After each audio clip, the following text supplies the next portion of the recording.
আসসালামু আলাইকুম, আমি রিফাত মাহবুব সাকিব। আজকের প্রফেশনাল আড্ডা অনুষ্ঠানে আপনাদেরকে জানাচ্ছি সাদর আমন্ত্রণ। আজকের অনুষ্ঠানে আমরা মূলত ব্যাংকিংয়ের উপরেই আলোচনা করব। ব্যাংকিংয়ের বিভিন্ন ধরনের রিস্ক ফ্যাক্টর, তারপরে হচ্ছে লোন, ট্রেনিং এবং এরকম বেশ কিছু জিনিস নিয়ে আজকে মূলত আজকের অনুষ্ঠানটা আমরা সাজিয়েছি। আজকে আমাদের সাথে গেস্ট হিসেবে রয়েছেন একজন ব্যাংকার, বিল্লাল হোসেন। উনি একটি বেসরকারি ব্যাংকে কর্মরত রয়েছেন এবং দীর্ঘদিন উনি ক্রেডিট নিয়ে কাজ করার অভিজ্ঞতা রয়েছে অ্যানালিস্ট হিসেবে, এবং উনি কিন্তু একজন ট্রেনারও বটে। চলুন আমরা আমাদের গেস্টের সাথে পরিচিত হই। আসসালামু আলাইকুম, আমি বিল্লাল হোসেন, ফিনান্সিয়াল অ্যানালিস্ট। আমি একটি বেসরকারি ব্যাংকে কর্মরত আছি অ্যাজ এ ফিনান্সিয়াল অ্যানালিস্ট হিসেবে রিটেল ফাইন্যান্স সেন্টারে। ধন্যবাদ জানাই রিফাত সাহেবকে আমাকে ওনাদের এই সুন্দর একটা আয়োজন করার জন্য এবং কি আমাকে এই অনুষ্ঠানে অংশগ্রহণ করে দেওয়ার জন্য। ধন্যবাদ বিলাল ভাই। আমরা আসলে প্রথমেই সরাসরি আমরা কোয়েশ্চেনে চলে যাই। মানুষের আসলে ব্যাংক লোনের প্রতি অনেক ধরনের কৌতূহল থাকে, তারপরে অনেক ধরনের অভিযোগও থাকে যে ব্যাংক লোন চেয়েও অনেকে পান না। ব্যাংক লোনটাকে অনেক ব্যবসায়ী বা সাধারণ মানুষজনকেও এটাকে একটু অন্যরকম ভাবেন, সোনার হরিণ ভাবেন। তো আমি আসলে আপনার কাছে চলে যাচ্ছি যে লোন ফাইল আসলে পাস না হওয়ার কারণগুলো কি কি, এবং personal loan, home loan, auto লোনের ক্ষেত্রে আপনারা কি কি ডকুমেন্টেশনটাকে প্রাধান্য দেন? ধন্যবাদ রিফাত সাহেব আবারও আমাকে সুযোগ করে দেওয়ার জন্য। অ্যাকচুয়ালি লোন ফাইল পাস না হওয়ার বিভিন্ন কারণ থেকে থাকে। তার মধ্যে রয়েছে যেমন সিআইবি রিপোর্ট। যদি ইরেগুলার সিআইবি রিপোর্ট থাকে, তার যদি প্রিভিয়াস লোন রিপেমেন্ট ক্যাপাসিটি না থেকে থাকে, আমরা দেখি সিআইবি রিপোর্টে দেখি যে তার ডিফল্ট রেশিও থেকে থাকে বা ডিফল্টের একটা স্ট্যাটাস থাকে, like that bad and losses বা ডাউটফুল বিভিন্ন সিআইবি রিপোর্টিং হয়ে থাকে।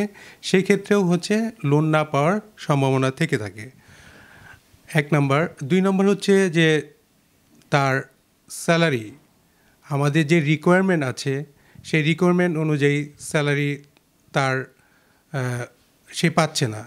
তার গ্রোস স্যালারি বা নেট স্যালারি হোয়াট এভার যেটাই হোক, সে হচ্ছে আমাদের রিকোয়ারমেন্ট অনুযায়ী পাচ্ছে না। এবং কি আমাদের রিকোয়ারমেন্ট থাকে যে স্যালারিটা, লাইক দ্যাট স্যালারিড পার্সনের ক্ষেত্রে 6টা স্যালারি রিফ্লেকশন ব্যাঙ্ক স্টেটমেন্টে থাকতে হবে, কিন্তু দেখা যাচ্ছে যে সে ক্যাশ মোডে পাচ্ছে। ক্যাশ মোডটা হচ্ছে আমাদের নন টার্গেট সেগমেন্ট বা হচ্ছে আনডিজায়ার্ড কাস্টমার সেগমেন্ট। সো আমরা এটা অ্যালাউ করি না। এটাও একটা লোন না পাওয়ার একটা কারণ থেকে থাকে। দেখা যাচ্ছে যে তাদের ডকুমেন্টেশনের অসম্পূর্ণতা থেকে থাকে, lack of documentation, like that তার হয়তোবা এনআইডি নাই, বা তার হচ্ছে যে বিজনেসটা করে বিজনেস প্রিমিসেসের আপ টু ডেট কোনো ডকুমেন্ট নাই, ব্যাঙ্ক স্টেটমেন্ট নাই। অনেক কিছু কারণেই লোন নেওয়ার পাওয়ার সম্ভাবনা থেকে থাকে। এছাড়াও থাকে তার আয়ের অপ্রতুল্যতা থেকে থাকে, ল্যাক অফ ইনকাম যেটা আমরা বলে থাকি। তো আমাদের রিকোয়ারমেন্ট অনুযায়ী তার ইনকামটা থাকে না। এবং কি দেখা যাচ্ছে যে তার ডিবিআর যেটা হচ্ছে ডেট বার্ডেন রেশিও, হ্যাঁ, তার ইনকামের থেকে তার কস্টিংটা বেশি বা ডিবিআরটা বেশি থাকে, সেই কারণেও সে লোনটা পায় না। আর আরেকটা কারণ থাকে যে না, গ্যারান্টর বা জামিনদার বা কোলাটেরাল ঠিকমতো থাকে না। তো এটারও একটা স্বল্পতা থাকে, জন্যই সে লোনটা পায় না।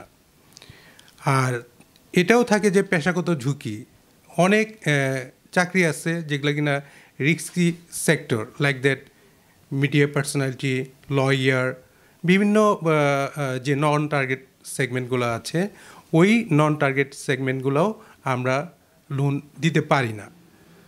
আর সে আরও অনেকেই আছে, দেখা যাচ্ছে যে আপনি আমাদের রিকোয়ারমেন্ট থেকে থাকে যে আপনি পার্মানেন্ট হিসেবে থাকবেন 6 মাস, মিনিমাম 6 মান্থ পার্মানেন্ট স্ট্যাটাস থাকতে হয়, জব স্ট্যাটাসটা।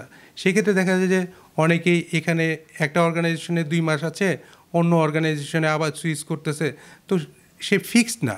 পার্মানেন্ট না, অনেক সময় কন্ট্রাকচুয়ালকেও আমরা দিতে পারি না। তো এটাও একটা কারণ হয়ে থাকে।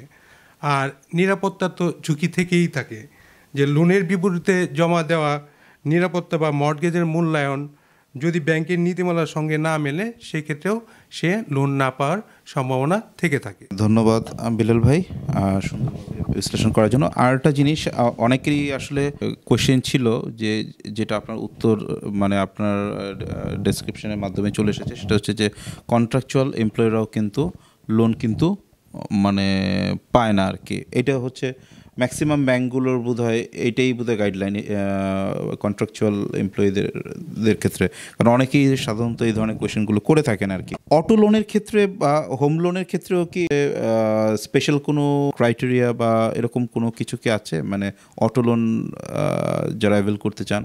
হ্যাঁ, অটো লোন, হোম লোন অবশ্যই ক্রাইটেরিয়া আছে। আমরা অটো লোন কাদেরকে দিই? আমাদের ফার্স্ট পার্সন হচ্ছে like that salaried person, second হচ্ছে বিজনেসম্যান সেগমেন্ট, প্রফেশনাল সেগমেন্ট আছে like that doctor, engineer, architecture.